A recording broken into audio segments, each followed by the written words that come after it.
The Savior El perceived Salvador percibía la firmeza o la debilidad de la fe de los que lo rodeaban. A alguien le dijo con aprobación, «Grande es tu fe». Con otros se lamentó diciendo, «Hombres de poca fe». Y a otros cuestionó preguntando, «¿Dónde está vuestra fe?».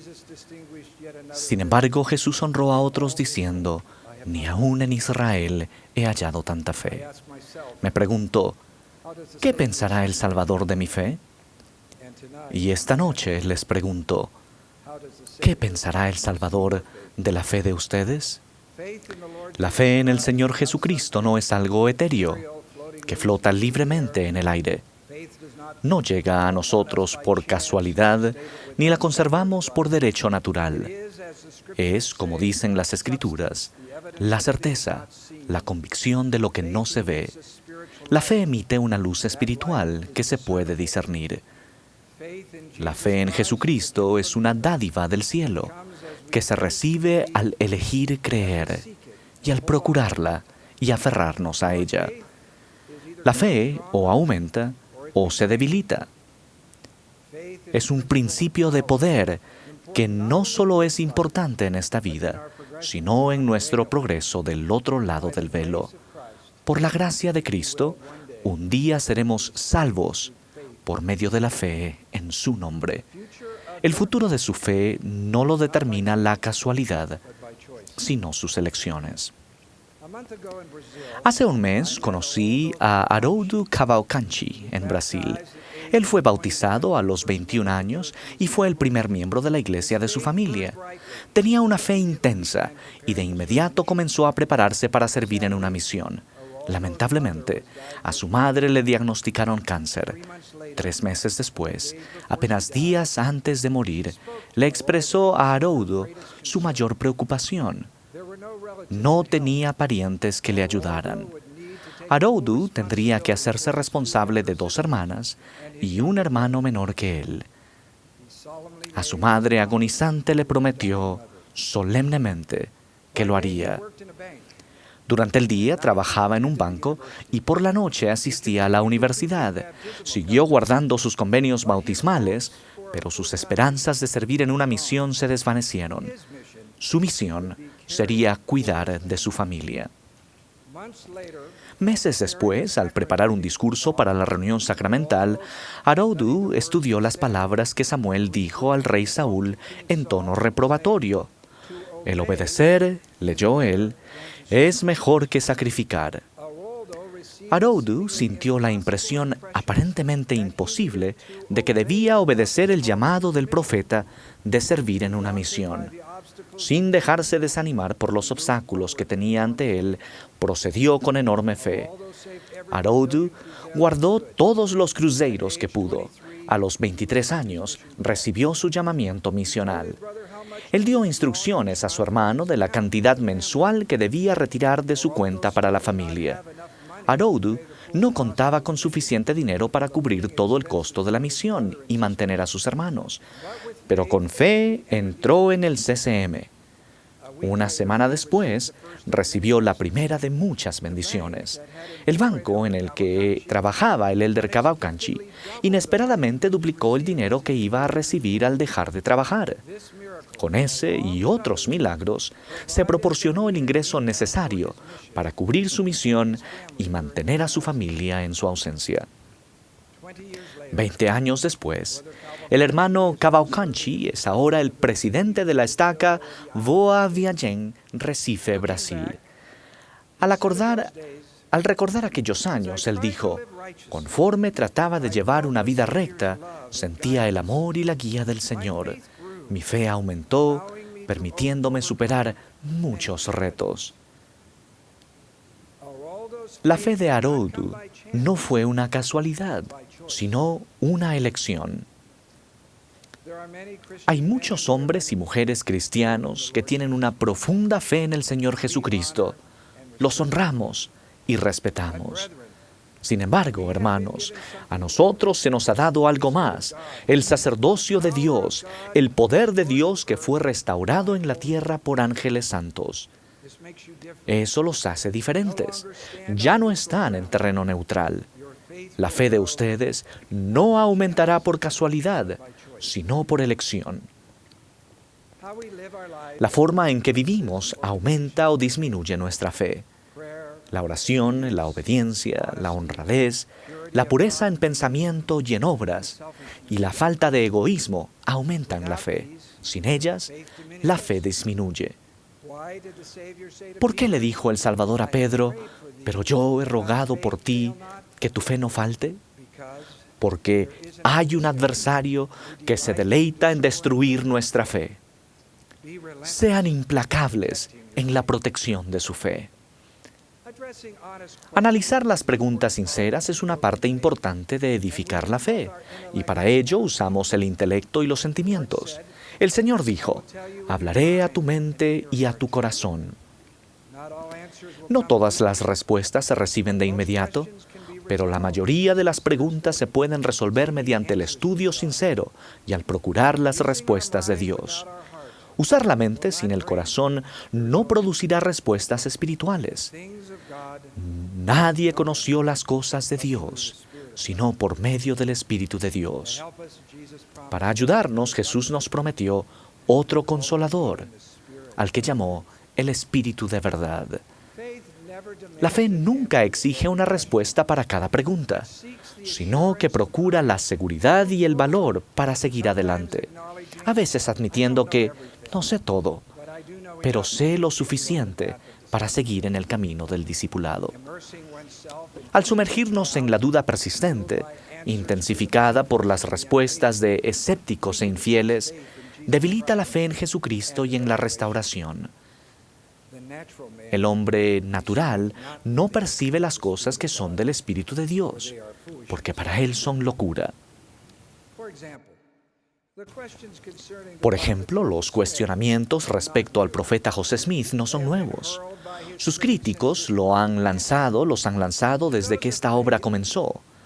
A las personas de fe que, con el conocimiento del siglo XXI, se preguntan sinceramente en cuanto a sucesos o declaraciones del profeta José de hace casi 200 años, les doy un consejo de amigo. Por ahora, démosle un respiro al hermano José. En el futuro, ustedes tendrán 100 veces más información de la que se encuentra en todos los motores de búsqueda de Internet de hoy, y será escrupulosamente confiable, porque vendrá de nuestro sabio Padre Celestial. Consideren su vida entera.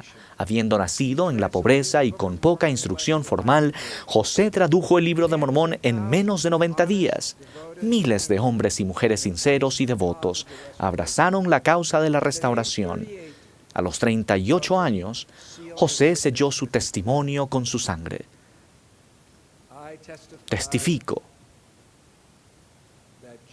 que José Smith fue un profeta de Dios. Créanlo y sigan adelante. Tanto la Biblia como el Libro de Mormón nos ofrecen la bella convicción de que Jesús es el Cristo, el Hijo de Dios. Tengo en la mano un ejemplar de la primera edición del Libro de Mormón en francés, que publicó John Taylor cuando comenzó la obra en Francia en 1852. El Libro de Mormón ya se ha traducido de forma parcial o total en 110 idiomas en todo el mundo y ofrece un testimonio espiritual y tangible de la veracidad de la restauración. ¿Cuándo fue la última vez que leyeron el Libro de Mormón de principio a fin? Léanlo otra vez. Incrementará su fe. Otra dádiva de Dios que fortalece nuestra fe es la guía de la primera presidencia y del quórum de los 12. Hoy sostuvimos a 3 nuevos miembros de los 12 y les doy la bienvenida a Elder Rasband, Elder Stevenson y Elder Renland a este sagrado quórum de los 12.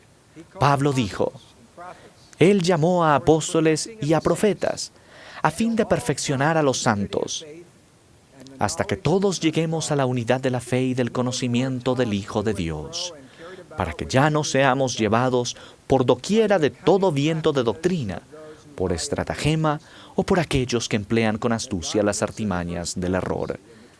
La guía de la primera presidencia y de los 12 protege nuestra fe. Aunque la chispa inicial de su fe sea pequeña, las decisiones justas aumentan la confianza en Dios y su fe se fortalece. Las dificultades de la vida mortal soplan en su contra y las fuerzas del mal acechan en la oscuridad, esperando extinguir su fe. Pero al continuar tomando buenas decisiones, confiar en Dios y seguir a su Hijo, el Señor envía un aumento de luz y conocimiento, y nuestra fe llega a ser firme e inquebrantable. El presidente Thomas S. Monson dijo: "No teman, el futuro es tan brillante como su fe". La fe de los jóvenes de esta iglesia es sorprendente. El 12 de junio de este año, recibí un correo electrónico en el que se me informaba que el obispo de un barrio en Utah, su esposa y 2 de sus hijos, habían muerto en un accidente de avión. El obispo Mark Openshaw había estado piloteando el avión al alejarse de un pequeño campo de aviación cuando de repente se apagó el motor y se estrelló. El obispo Openshaw, su esposa Amy y sus hijos Tanner y Ellie fallecieron en el accidente. Milagrosamente, su hijo Max, de 5 años, que fue lanzado del avión en su asiento, sobrevivió y solo se rompió unos huesos.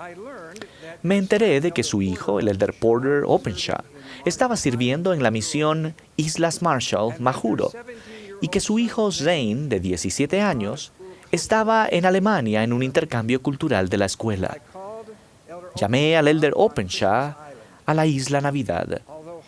A pesar de estar desconsolado por la muerte repentina de sus padres, de su hermano y hermana, de inmediato se preocupó por sus 2 hermanos menores. Al final, fueron el elder Openshaw y su hermano Zane quienes decidieron que otras personas podrían ayudar en casa y que Porter debía permanecer en la misión. Sabían que eso era lo que sus padres habrían deseado. Cuando hablé con el elder Openshaw, percibí su tristeza, pero también el fuego de su fe. Tengo confianza, me dijo él, y sé sin ninguna duda que veré a mi familia nuevamente. En nuestras tribulaciones siempre hallamos fuerza en el Señor Jesucristo. La mano omnipotente de Dios se ha hecho evidente para ayudarnos a mí y a mis hermanos en esta difícil situación. En el funeral conocí por primera vez a Zane. Al contemplar los 4 ataúdes en la capilla, me maravillé al ver la fe de ese joven de 17 años cuando se dirigió a la congregación. Este día, dijo él, estamos reunidos con corazones humildes y el alma desolada para recordar la vida de mi mamá, mi papá, Tanner y Ellie. Juntos hemos conversado, llorado, recordado y sentido la mano de Dios. Al día siguiente de que me enterara del accidente, encontré una nota de mi mamá en mi maleta. En ella me escribió lo siguiente: Zane, recuerda quién eres y de dónde vienes. Oraremos por ti y te extrañaremos. Zane continuó: esas últimas palabras de mi madre no podrían haber sido más adecuadas. Sé que ella, junto con Tanner, Ellie y mi papá, oran por mis hermanos y por mí. Sé que oran para que recuerde quién soy, porque yo, al igual que ustedes, soy un hijo de Dios y Él me envió aquí. Testifico que no importa lo solos que nos sintamos, Dios no nos abandona. Mis queridos amigos, su fe no empezó al nacer ni cesará con la muerte. Tener fe es una elección. Fortalezcan su fe y vivan para merecer las palabras de aprobación del Salvador. Grande es tu fe. Al hacerlo, les prometo que, mediante la gracia de Jesucristo, su fe un día les permitirá estar con sus seres queridos, limpios y puros en la presencia de Dios. En el nombre de Jesucristo. Amén.